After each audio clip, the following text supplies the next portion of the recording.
Welcome back to the podcast AI Searched, where we talk about artificial intelligence and machine learning in every industry. We are so excited to have Bartol Freškura here with us today from TensorPix. He's the co-founder. Welcome, Bartol. Thank you for joining us today. Hi, Tanya. Thank you for hosting me. Yes. Well, tell us a little bit about what you do at TensorPix and how it all got started. Absolutely. So we started back in 2020, the peak of COVID, unfortunately. So it was me and my co-founder Branimir, and we had this grand idea. Okay, let's try to use AI to completely automate the video quality restoration process, because we knew, for example, in the Croatian radio television, they have these huge archives of old videos and movies and TV shows in their basements, which are basically unused. So they cannot do anything about them because they are so low quality, they cannot broadcast them on public TV. And the whole restoration process, which is possible, of course, is like extremely expensive. It takes hundreds and even thousands of hours to process a single movie, which is like on average 90 minutes long, which is not that much. So it's extremely long, it requires a lot of people who are very skilled, a lot of different software, and the whole process is like very manual or at best semi-manual. Oh, wow. So yeah, we said to ourselves, okay, we have this AI thing. I knew something about AI and computer vision. Can we do something to automate this? And yeah, the answer was yes. We developed a prototype in a month or two. It was like a really basic MVP, but it showed that technology was capable of restoring video. So we went to the Croatian radio television, tried to present that. They kind of liked the idea, but it was still too early for them because it was like not that good for them. Yeah. But after that, we shifted focus to more private businesses and B2C, where we found our success. Yeah, amazing. Yeah, how many users do you have working on it, kind of from B2C aspects, not B2B? So yeah, right now we crossed 1 million registered users a few months ago. Wow, so congratulations. We're now heading to 2 million. So yeah, quite a lot. And we have users from all over the world, mostly US, Western Europe, and India, and I think Indonesia. Okay. So yeah, it's like very diverse set of users.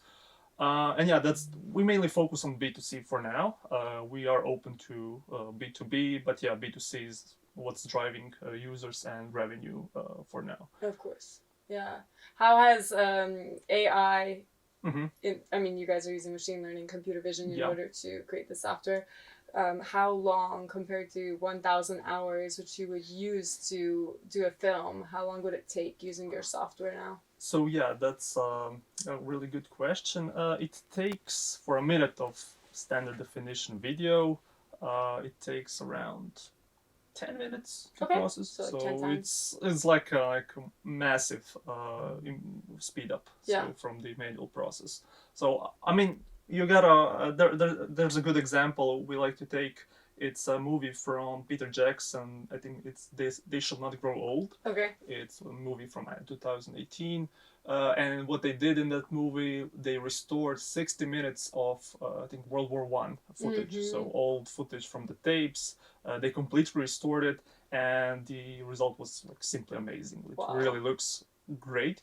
But that was like using the old school processes. So their budget was like $4 million. So only Hollywood studios can afford that. And we talked to a guy who worked on the project, and he said that 2,000 people worked on the project. So yeah, it's like a mass scale effort. And contrast that to TensorPix, we want to bring that same or similar quality to an average Joe who doesn't know anything about video processing. He only knows that my video looks bad, I want to improve it. So I go to TensorPix, click a few buttons, and few minutes or hours later, my video is magically fixed. Yeah, it really democratizes like video editing and kind of bringing back videos from our childhood that were filmed quite poorly. Yes. And bringing back those memories, I think, for the B2C use case, you know, everyone has their own videos that they want to return back to life. And the funny thing is, I mean, our first hypothesis was, okay, we want to enhance like old videos, because old videos, as we all know, are like low quality, low resolution, blurry, noisy, whatever. But as we worked on the B2C, we found out there are like more and more niches that are completely surprised us. So yeah, like let's say 20% of our user base uses TensorPix to process old videos. But the other part is like, for example, we have a lot of users who download videos, for example, TikTok and Instagram. And because TikTok and Instagram must compress and like reduce the quality of the videos that go onto the platform to reduce their like bandwidth costs or storage costs, people are not satisfied when they download a video from Instagram and they see, okay, why is my video now so low quality? What happened? So because they don't understand how video works. What's the technology required to like process these exabytes of data? So what they do then, okay, we have this TensorPix app, we can go to them and easily restore the video we downloaded from social media, which is like very powerful value add for users. And recently we also, as I've said, we are mostly B2C, but we are now exploring B2B more and more. And we had an interesting inquiry from some startup in the US. So what they do is that they take videos from kids' soccer games. So someone records a soccer game of their child, and these videos in original, they look quite boring. So it's a basic camera situated somewhere on the field, and it's recording from one angle. And what this company does is makes the footage unboring. So they highlight the goals when their kid scores. They add audio effects. They like change the colors and everything. And I think what they figure out, okay, what if we can like increase the quality? Because when you zoom in into the like a highlight, you crop the footage, it loses quality because you are zooming in. You're blowing it up. It looks blurry and shitty.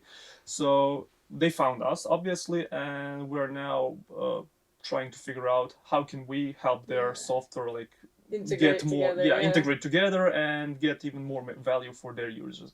Cool. But yeah, the interesting part is that I myself or anyone from the TensorPix team couldn't like come up with this idea. Yeah, we could sell our software to soccer moms or soccer dads. So it was like mind blowing to me, and maybe this is like a good way for our B2B model to, let's say, integrate with all other video tools, where we can be like a very good value add, and then somebody else will find the niche market where this sells. Yeah, I mean, even for example, I use After Effects and Premiere Pro a lot, so just within the app having something like a plugin or something like that would be like great. Exactly, just like get on the software, you don't need to exit, and just be able to enhance the videos that don't look as good as the others. And I know you have stabilization too, maybe working on like low light footage and stuff like that doesn't look exactly up to par with the other images. That's incredible. Yeah, soccer moms and other marketing videos. And soccer dads. Soccer dads. That's great. What do you see in the future? What are you looking forward in the next few years? I mean, AI changes so fast, so that's a very hard question to answer. But maybe 2-3 years, what are you guys kind of plowing towards? Yeah, so we're always working on R&D. So R&D is our biggest problem and challenge because as you've seen now with OpenAI and all these LLMs, these are like huge models which are very hard to deploy efficiently, and we're just a small startup from Croatia who we don't have these budgets. We don't have like a partnership with Azure or Google Cloud or Amazon, so we cannot just go rent a lot of GPUs. We have to be smarter, so we have to work on these AI models, which are usually like quite large, and try to find out, okay, how do we preserve the quality but increase the, let's say, processing speed. So that's like the biggest challenge for us. Preserve quality, increase processing speed, because if you do that, then you don't need like a lot of hardware. You can do everything on a budget hardware. And we also have a challenge of like scaling our infrastructure, because sure, you can go to the AWS, but they're like extremely expensive, especially for the GPU servers, which are now in high demand. So it's 50% of our revenue went into the cloud costs, which is like extremely a lot for a SaaS product. And what we are now trying to figure out is, okay, our best alternative is just to simply create our own infrastructure. So we are buying like GPUs and creating our own data center with GPUs. So that's the best alternative we found. It's insane. You have so many products that are kind of in the cloud and getting there, and actually reality is like building your own warehouse. I mean, it's one thing is it's much easier to create a flashy demo that like presents what your product does, which most of the AI startups now are doing. So it's one thing to present a flashy demo, but completely another thing to make a viable business model that is scalable, that can in the end bring profit to your company. Just eating away too much of the resources and revenue, of course. Very cool.